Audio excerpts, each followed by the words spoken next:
mtumishi wa Mungu, mchungaji wetu Pastor Thomas Odari, ambaye anaenda kutulisha neno. Nakumbuka leo hii mtumishi wa Mungu anaenda kuzungumzia katika hali ya kufinyiliwa na nguvu za giza na jinsi unaweza kumtumainia Mungu ili akukomboe kutoka kwa nguvu za giza. Wetu pamoja twende tushangilie tunapokaribisha mtumishi wa Mungu ili akatuhudumie. Karibu sana mtumishi wa Mungu, mchungaji Odari. In the morning I shared on how you can come out from your bondage. Asubuhi nilishiriki jinsi ambavyo unaweza toka katika ufungwa wako. Just proceeding from the place where I left. Ninaendeleza tu kutoka pale ambapo niliachia. And I said, na nilisema, we need to know how to come out. Ya kwamba tunapaswa kujua jinsi ya kutoka katika ufungwa. Deliverance from the oppression of the enemy. Ukombozi kutokana na kufinyiliwa na adui. We need to understand few areas. Tunahitaji kuelewa sehemu chache. And they will help us to come out from the oppression of the enemy. Na zitatusaidia kutokana na kufinyiliwa na adui. I think I mentioned that we need to understand that Christians are not possessed, but they can be oppressed. Nadhani nilitaja kwamba lazima tuelewe kwamba Wakristo hawajapagawa lakini wamefinyiliwa. Mpe Yesu makofi. Believers, we are not possessed. Waumini hatujapagawa. When you are possessed, it means that you are being controlled by Satan. Wakati ambapo umepagawa inamaanisha wewe unaelekezwa na shetani. So because Christ living in you, lakini kwa sababu Kristo anaishi ndani mwetu, is the one who is possessing believers. Yeye ndiye anayemiliki waamini. And the one controlling us. Na yeye ndiye anayetuelekeza. But believers can be oppressed. Lakini waamini wanaweza wakafinyiliwa. And that's why I mentioned na ndiposa nikataja that you can be oppressed by sicknesses. Unaweza ukafinyiliwa na magonjwa. As a result, you can be oppressed by demonic forces. And that's why every area which I mentioned, you can witness it in the life of believers. Na ndiposa kila sehemu ambayo nilitaja unaweza ukaiangalia ama ukaiona katika maisha ya waumini. Are we together? Tuko pamoja. Now, we can see that the enemy or the devil can hinder your progress. Tunaona ya kwamba ibilisi anaweza zuilia ufanisi wako. As a believer. Kama muamini. And that's when you discover you need to stand and attack, counter-attack. Unapotambua inabidi usimame na ukatae kazi za ibilisi. The enemy can hinder your business to progress. Mwovu ama yule adui anaweza zuilia biashara zako kuendelea. We have people who started businesses. Kuna watu walioanzisha biashara. And they are not expanding. Na hawapanuki. The enemy can cause that. Ibilisi anaweza kusababisha hayo. Is the author of the confusion. Yeye ndiye mwanzilishi wa hali ya kuchanganyikiwa. The enemy can cause your family to fail to get breakthrough financially. Adui anaweza sababisha jamii yako kutokuwa na upenyezo kifedha. The enemy can cause us to fail to obey God.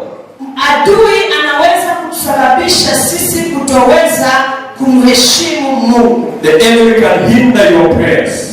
Adui anaweza hata zuilia maombi yako. And he can oppress you physically. Na anaweza kukufinyilia kihalisi. So we have certain areas which we need to discover as believers so that the enemy may not oppress us. Kuna sehemu ambazo tunapaswa kuzielewa ama kuzitambua kama waumini ili ya kwamba adui asipate nafasi ya kutufikia. This is what we call an open door. The enemy to to get entrance in our lives. Hii ndio tunaita mlango ulio wazi kwa adui kuingia katika maisha yetu. What causes Christians to be oppressed? Ni nini husababisha Wakristo wafinyiliwe? Number one. Jambo la kwanza is sin.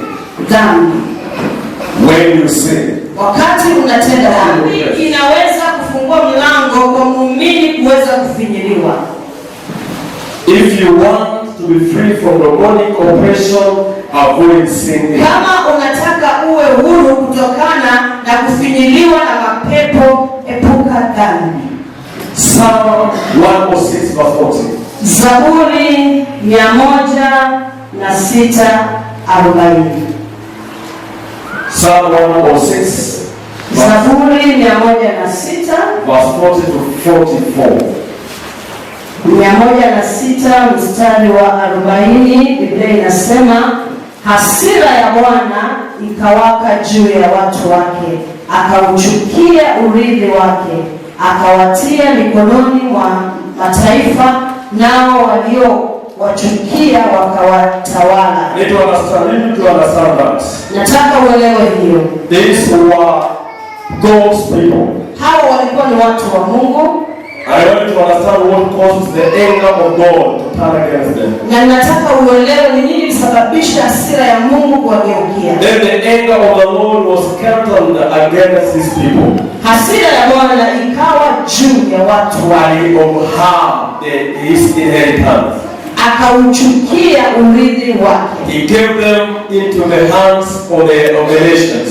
Akawatia mikononi mwa mataifa. So that those who hated them ruled over them. Nao waliowachukia wakawatawala. Their enemies oppressed them. Adui zao wakawaonea. And they were brought into subjection under their power. Wakatiishwa chini ya mkono wao. Many times he delivered them. Mara nyingi aliwaponya. And they were rebellious in their purposes. Bali walikuwa wakimwasi kwa mashauri. And were brought low through their iniquity. Wakadhilika katika uovu wao. What brought them low? What brought them low? Nini iliwaleta chini? It is because of their iniquity. Ni kwa sababu ya dhambi zao. Verse 44. Nevertheless he looked upon their distress. 44, lakini aliangalia mateso yao. When he heard their cry. Aliposikia kilio chao. So he delivered them when he heard their cry. Aliwakomboa wakati alisikia kilio chao. But they were oppressed by the enemy because they turned against God by sinning. Lakini walikuwa wamefinyiliwa na adui kwa sababu walimgeukia Mungu kwa kutenda dhambi. So number one, what causes Christians to be oppressed is because of them living in sin. Kitu cha kwanza kinachosababisha Wakristo kufinyiliwa ni kuwa wanaishi katika dhambi. So if you want to be free, kwa hivyo kama unataka kuwa huru, confess your sin and forsake those things. Kiri dhambi zako na uachane na hizo dhambi. Number two, jambo la pili, you need to understand that attack, it is just attack from the enemy. Unapaswa kuelewa ni mashambulizi tu kutoka kwa adui. Always the enemy, the devil and his demonic forces oppose believers. Kila mara nyingi adui na nguvu zake wanakuwa kinyume cha wateule. Are we together? Tuko pamoja. So you can be attacked or you can be oppressed by the enemy not because you have sinned.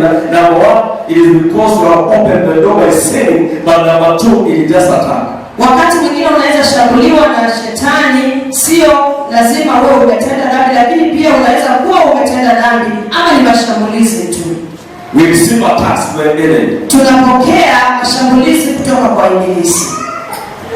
Number three. Jambo la tatu, when a Christian open a door or to the enemy. Wakati Mkristo anafungua mlango kwa adui, what will happen? Nini itafanyika? When the enemy gets access in your life. Wakati adui atapata fursa ya kuingia katika maisha yako. He will do havoc. Atafanya madhara. So another way of opening door for the enemy is watching evil movies. Jambo lingine la kufungua mlango kwa adui ni kutazama zile filamu ambazo zina uovu. Evil pictures. Zile picha ambazo ziko na uovu. Pornographic pictures. Zile picha ambazo zinahusiana na mambo ya ngono. If you open your eyes to watch pornography, you are opening door for the enemy to attack your life. Wakati unafungua macho yako kutazama picha ambazo ni mbaya, picha za kingono, unafungua milango kwa adui kuweza kuingilia katika maisha yako. You can watch through pictures or you can open your phone. These phones, they carry those things. Unaweza tazama, lakini unaweza pia angalia kwa simu. Hizi simu zinabeba mambo mengi sana. As a believer, kama muamini, take care, watch what you watch. Chunga kile ambacho unakitazama. There is somebody. Na nisikiza mtu. Participating in witchcraft. Kuhusika katika mambo ya uchawi opens door for the enemy to attack. Inafungua milango kwa adui kuweza kukushambulia. We have folks or bad traditions. Kuna mila ambazo ni mbaya.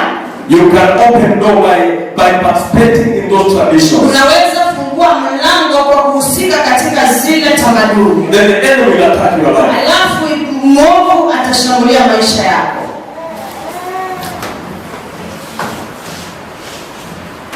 We have those who do the remembrance of the dead. Kuna wale ambao wanafanya makumbusho kwa kuchinja ng'ombe. So those are opening door. Hizo ndio baadhi ya vitu vinavyofungua milango. Make sure you don't participate in the things which can open door for the enemy to attack you. Hakikisha hauhusiki katika mambo ambayo yanaweza kufungua mlango kwa adui kuweza kukushambulia.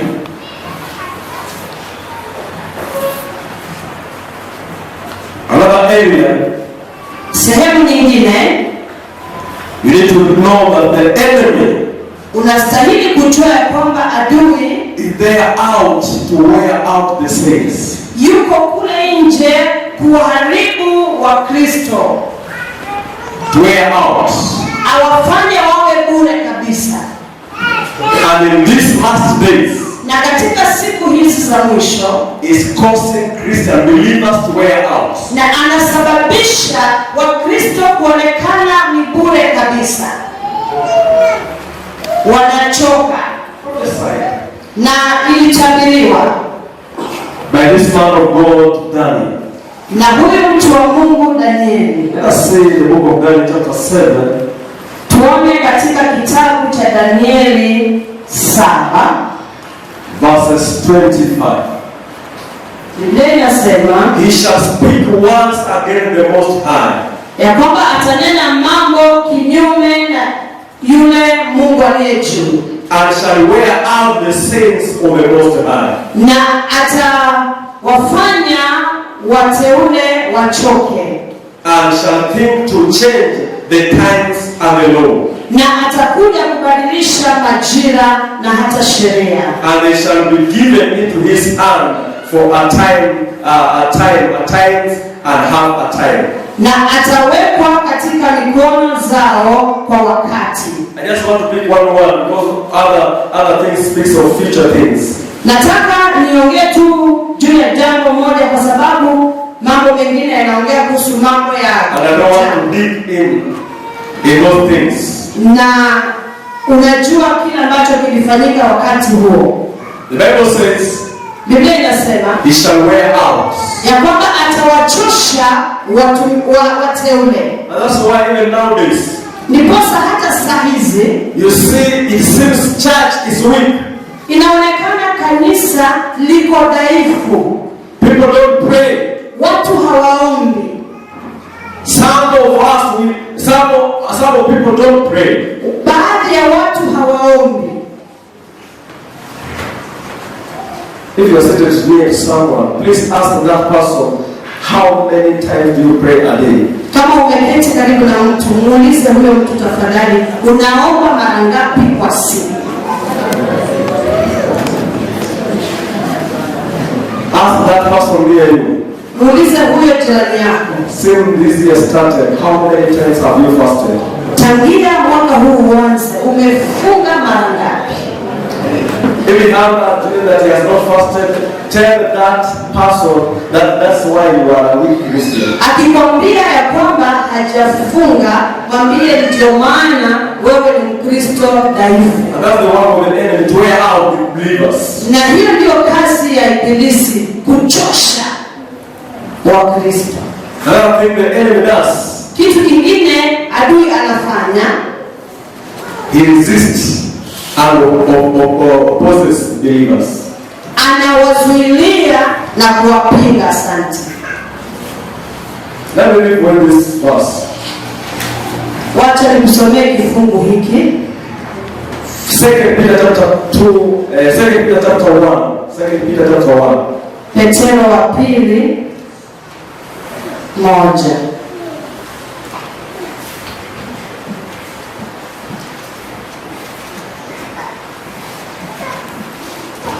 The Bible says, Biblia inasema, His divine power has granted to us all things that pertain to life and godliness through the knowledge of Him who called us to His own glory in glory and excellence.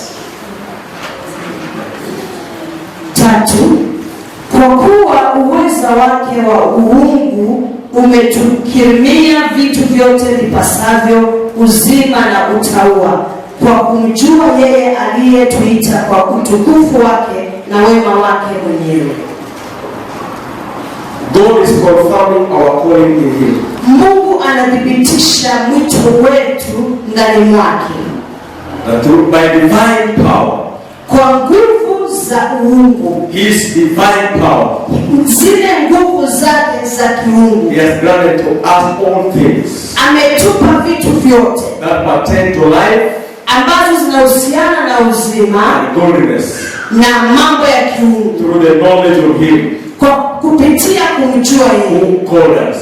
aliyetuita. But we find the opposite, Lakini tunapata kwa njia nyingine that the enemy is opposing us.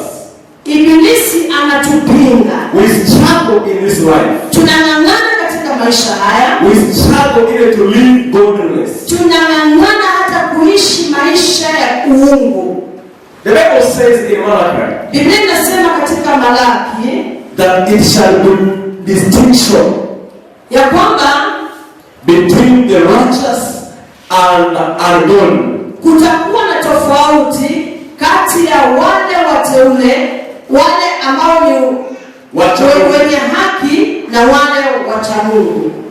But it seems, lakini inaonekana, it is difficult to differentiate between believers and those who are not believers. Imekaa ngumu kutofautisha kati ya waumini na watu ambao sio waumini. I don't know if you are getting me. Sijui kama unanipata. That it is difficult nowadays, ni vigumu siku hizi, to differentiate between believers and non-believers. Kuweza kutofautisha kati ya watu ambao ni waumini na wale ambao sio. Because kwa sababu the way non-believers are living, jinsi ambavyo watu ambao hawajui Mungu wanaishi, it seems even believers are just living the same. Inaonekana kana kwamba hata wale ambao wanamjua Mungu wanaishi hivyo. That's why you find non-believers backbiting and even believers backbiting. Ndiposa utapata yule mtu ambaye anamjua Mungu anasengenya, pia mtu ambaye hamjui Mungu anasengenya. Live a life which is different. Ishi maisha ambayo yako tofauti. As a believer. Kama muamini.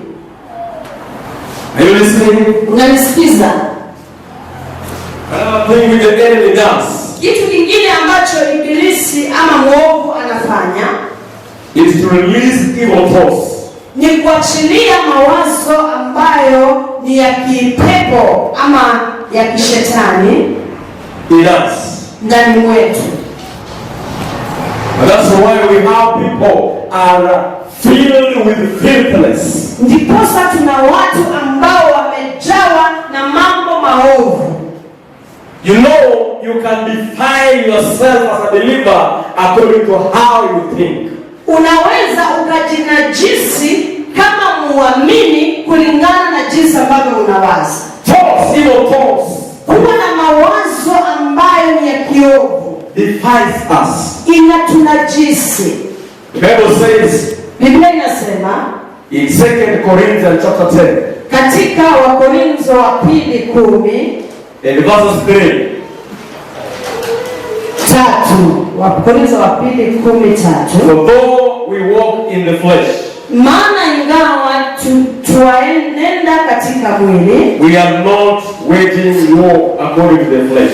Hatufanyi vita kwa jinsi ya mwili. For the weapons of our warfare are not carnal, maana silaha za vita vyetu sio za mwili, but have divine power, bali zina uwezo katika Mungu to destroy strongholds. Hata kuangusha ngome. We destroy arguments, tukiangusha mawazo, and every lofty opinion, na kila kitu kilichoinuka raised against the knowledge of God,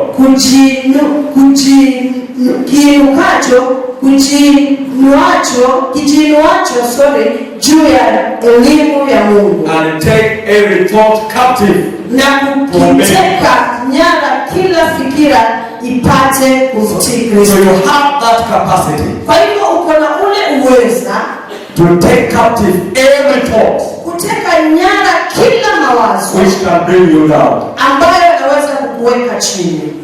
Hallelujah. Hallelujah.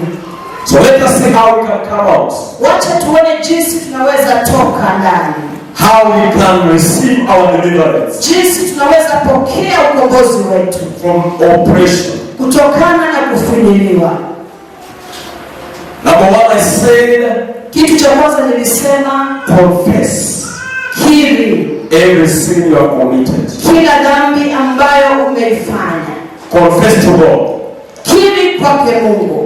The time the Israelites were in Egypt, wakati wana wa Israeli walikuwa Misri, the time they were oppressed, wakati walikuwa wamefinyiliwa, what they did, kile walichokifanya, in Exodus chapter 3 and verse 9 to 10, katika Kutoka 3 chapter 3 verse 9 to 10, 3:9 hadi 10. what did they do? Walifanya nini? The Bible said they cried to God. Biblia inasema walimlilia Mungu. They cried and their cry reached God. Walilia na kilio chao kikamfikia Mungu. And let me add you this. Na wacha nikuongezee hili. If you sense in your life there's something holding you, ukihisi ndani mwako ya kwamba kuna kitu kinakuzuilia, make sure you pray and fast. Hakikisha uombe na ufunge. I was telling one of our brother, nilikuwa naambia mmoja wapo wa ndugu zetu, that your deliverance determine how you determine yourself. Ya kwamba ukombozi wako utategemea jinsi ambavyo utakuwa na bidii. There is this tendency, kuna hii tabia, for people being prayed for every Sunday or every week, the same person being delivered every week. Ya kwamba mtu mmoja tu kuombewa kila wiki, mtu mmoja kuombewa ukombozi kila wakati. It is not supposed to be so. Haitakani kuwa hivyo. You need to determine yourself. Inabidi ujitie moyo, ujitie nguvu. Let me tell you, and that the thing I told many people many years back. Wacha nikwambie, na hili jambo niliambia watu miaka mingi zilizopita. For instance, today is a Sunday and you have come for worship. Leo ni Jumapili na umekuja kwa ibada. And for example, na kwa mfano, we start praising, tuanze kusifu, worshiping and also praying, kuabudu na hata kuomba. And because forces of the enemy cannot contain themselves in the presence of God, na kwa sababu nguvu za giza haziwezi zikajitetea mbele ya uwepo wa Mungu, maybe manifestation will be there. Labda kutakuwa na udhihirisho. We may cast out demons. Wakati mapepo yanaondolewa. And when we cast out demons, wakati tunafukuza mapepo from people, kutoka kwa watu, and this person is not willing, na huyu mtu hajakubali, those people will just wait you at the gate. yale mapepo yako yatakungoja pale kwenye lango. And when they find that you are not willing to leave the habits, the sin which you are used to do, then they will come back. Na wakati atatambua kwamba hauna haja, haujataka kutoka katika ile hali, yatakurudi. So there must be a willing. Kwa hivyo lazima mtu akubali. You must be willing yourself. Lazima wewe mwenyewe ukubali ukombozi. To accept that this situation, I am tired with it. Ukubali ya kwamba hii hali nimechoka nayo, and I need deliverance. Na ninahitaji kukombolewa. Then that deliverance will last. Sasa huo ukombozi utadumu. Bwana Yesu asifiwe kanisa. Tumekuwa katika ibada na tumehudumiwa na mtumishi wa Mungu mchungaji hodari. Najua kwamba sote ambao tumehudhuria haya mafundisho na haya mahubiri, mioyo yetu imesaidika na hatutaendelea kukaa katika kufinyiliwa na nguvu za giza. Tutatembea katika uhuru, tutatembea katika ukombozi wa Mungu, na maisha yetu hayatabaki kuwa jinsi yalivyokuwa. Najua kwamba tumesaidika, tumebarikiwa na tunaendelea kutembea katika ushindi wa Mungu. Nataka nijulishe wote kwamba hili ni kanisa la Bible Restoration Church Bukura, na tunapatikana ukitoka katika sehemu ya Kakamega ukikuja mpaka Bukura, unateremka kama unaenda Butere, unafika kwa kanisa la Bible Restoration Church.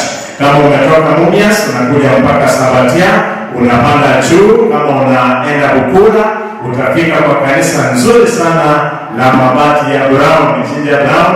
Hapa ndipo tunahubiri injili ya Yesu ya kukombolewa. Karibuni sana. Na wale ambao wanatusikiliza katika runinga ya Pendo TV, labda unataka kushirikiana na kanisa katika mambo ya ujenzi na katika hali nyingine ya kujitolea, nataka nikupatie paybill yetu ambayo unaweza tumia. Paybill yetu ni 40218447. Wacha nirudie ili usikosee. Nimesema paybill yetu ni lipa na M-Pesa, paybill number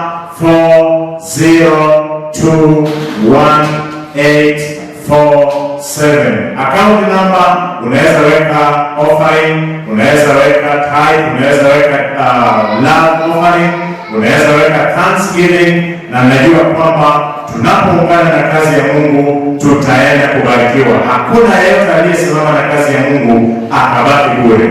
Bwana Yesu akapate kutubariki sote. Mungu awabariki na tuwe na wiki la kufanikiwa. Asanteni. Shalom.